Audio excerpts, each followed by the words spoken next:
Kisah Nabi Yusuf alaihi salam dibuang ke dalam sumur. Kisah ini diceritakan dalam Al-Quran surat Yusuf ayat 4 hingga 15. Ketika Yusuf kecil menceritakan mimpinya kepada Nabi Yakub, bertambah pula kecintaannya kepada Yusuf. Hal ini menimbulkan rasa iri dalam diri kakak-kakak Yusuf. Menurut mereka, Nabi Yakub lebih sayang kepada Yusuf dibanding mereka. Atas dasar rasa iri karena perlakuan sang ayah, kakak-kakak Yusuf yang berjumlah 10 orang berencana untuk memisahkan sang ayah dengan Yusuf. Yusuf adalah putra dari Nabi Yakub alaihi salam dari istrinya yang bernama Rahil. Dari pernikahannya dengan Rahil, lahir 2 orang anak laki-laki, yaitu Yusuf dan Bunyamin. Nabi Yakub juga memiliki anak-anak dari istri yang lain. Mereka adalah 10 orang laki-laki yang memiliki tubuh besar dan kuat. Pada suatu malam, Yusuf kecil bermimpi dalam tidurnya. Wah, ya Allah, mimpi apa aku semalam? Tampak seperti nyata. Apa aku ceritakan saja ya perihal mimpiku semalam kepada ayah?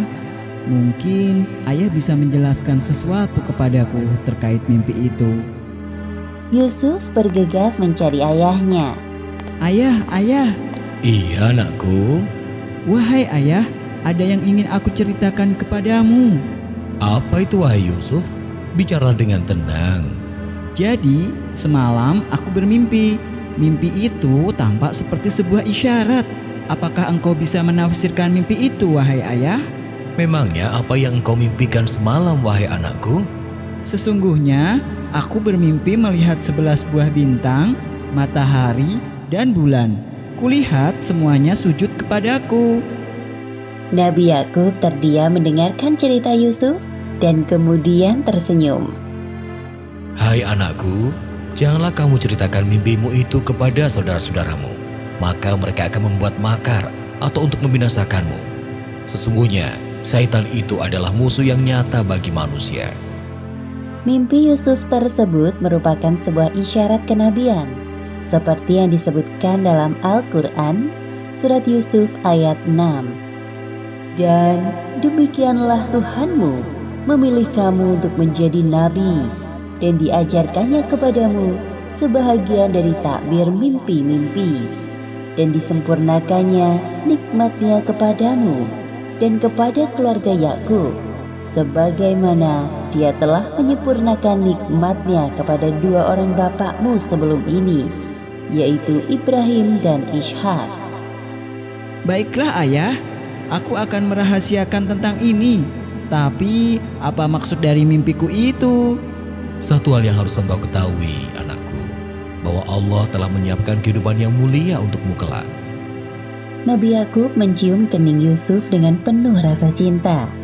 Setelah peristiwa itu, kecintaannya kepada Yusuf semakin bertambah. Ia sadar bahwa Yusuf kelak akan meneruskan perjuangan dakwahnya. Kepribadian Yusuf yang menyenangkan menambah kehangatan dalam keluarga Yakub.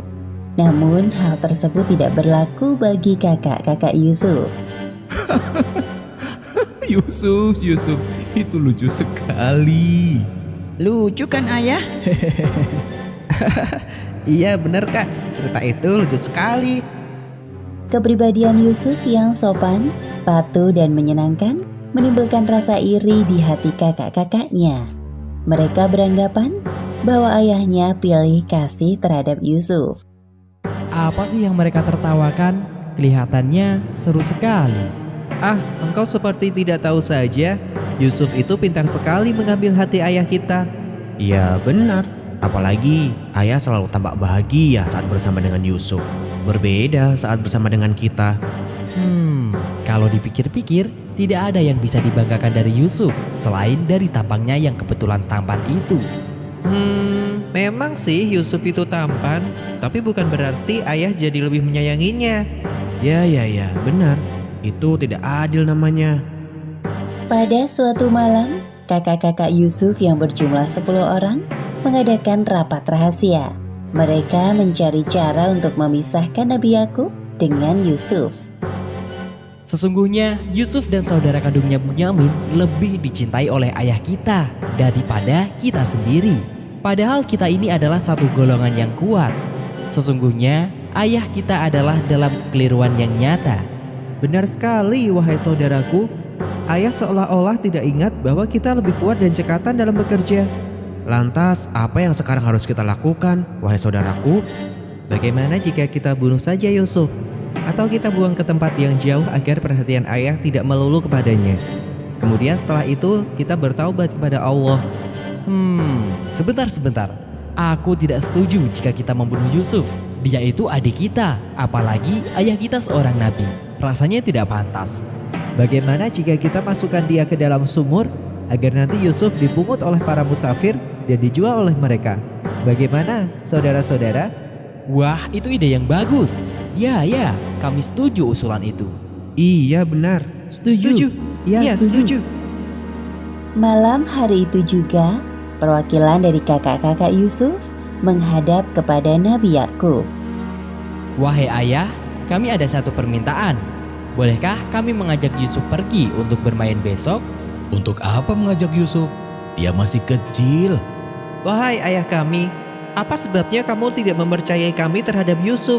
Padahal sesungguhnya kami adalah orang-orang yang mengingini kebaikan darinya. Sebenarnya timbul kecurigaan di dalam benak Nabi Yakub. Beliau merasa ada yang aneh dengan ajakan yang tiba-tiba ini. Sebenarnya ayah berat untuk melepaskan Yusuf bersama kalian. Biarkanlah ia pergi bersama kami besok pagi, agar dia dapat bersenang-senang dan dapat bermain-main, dan sesungguhnya kami pasti menjaganya. Nabi Yakub masih saja terdiam. Beliau punya firasat buruk tentang kakak-kakak Yusuf yang bisa saja mencelakai adiknya. Sesungguhnya kepergian kamu bersama Yusuf amat menyedihkanku. Dan aku khawatir kalau dia dimakan serigala, sedang kamu lengah daripadanya. Jika ia benar-benar dimakan serigala, sedang kami golongan yang kuat, sesungguhnya kami kalau demikian adalah orang-orang yang merugi. Benar yang dikatakannya, wahai ayah, engkau tidak perlu khawatir. Kami ini bersepuluh akan menjaga Yusuf dengan baik. Baiklah, kalau begitu, aku izinkan Yusuf ikut bersama kalian. Jaga diri kalian baik-baik. Keesokan harinya, Semoga Allah SWT selalu menjaga anak-anakku dimanapun mereka berada. perjalanan pun dimulai. Kak, kita ini mau kemana? Kenapa tidak sampai-sampai dari tadi? Sudahlah Yusuf, bersabarlah. Sebentar lagi kita juga sampai. Nanti puaslah engkau bermain di sana. Baiklah. Yusuf sangat berhati mulia. Tidak ada prasangka buruk dalam hatinya. Bahwasanya saudara-saudaranya telah menyiapkan rencana jahat. Perjalanan tiba-tiba berhenti. Wahai Yusuf, tahukah engkau maksud kami sebenarnya membawamu ke tempat ini? Ada apa ini? Telah lama kami menantikan hari bahagia ini. Apa maksudnya, Kak? Aku tidak tahu apa-apa. Setelah ini engkau akan tahu. Cepat, lepas bajunya. Jangan, Kak. Apa salahku? Semenjak engkau lahir, ayah mengabaikan kehadiran kami dan semua itu adalah kesalahanmu, wahai Yusuf. Cepat, ikat tangannya. Itu sama sekali tidak benar, Kak. Ayah sangat menyayangi. Belum selesai Yusuf membela dirinya, kakak-kakaknya memasukkannya ke dalam sumur. Kak, tolong. Rasakan kau, selamat tinggal adikku tersayang. Sekarang kita tinggal bawa baju Yusuf ini dengan lumuran darah kambing agar ayah percaya bahwa Yusuf telah meninggal dimakan serigala. Baik, ayo kita segera pergi dari tempat ini sebelum ada orang lain yang melihat. Ayo. Sepeninggal kakak-kakaknya, Yusuf meringkuk di dalam sumur sambil terus berdoa kepada Allah. Seperti yang disebutkan dalam Al-Quran, surat Yusuf ayat 15. Dan di waktu dia sudah di dalam sumur, kami wahyukan kepada Yusuf, sesungguhnya kamu akan menceritakan kepada mereka perbuatan mereka ini, sedang mereka tiada ingat lagi. Demikianlah akhir kisah Nabi Yusuf alaihi salam dibuang ke dalam sumur. Hikmah yang dapat kita ambil dari kisah ini, pertama, hendaknya kita saling menyayangi satu sama lain, terlebih lagi dalam hubungan kekerabatan sesama muslim. Kedua, selalu berprasangka baik terhadap orang lain. Dan ketiga, jangan mudah membenci seseorang karena kelebihan pada dirinya, apalagi sampai menyakiti. Sesungguhnya syaitan sangat pandai membisikkan hal-hal buruk yang akan merugikan diri sendiri. Wallahu a'lam bishawab.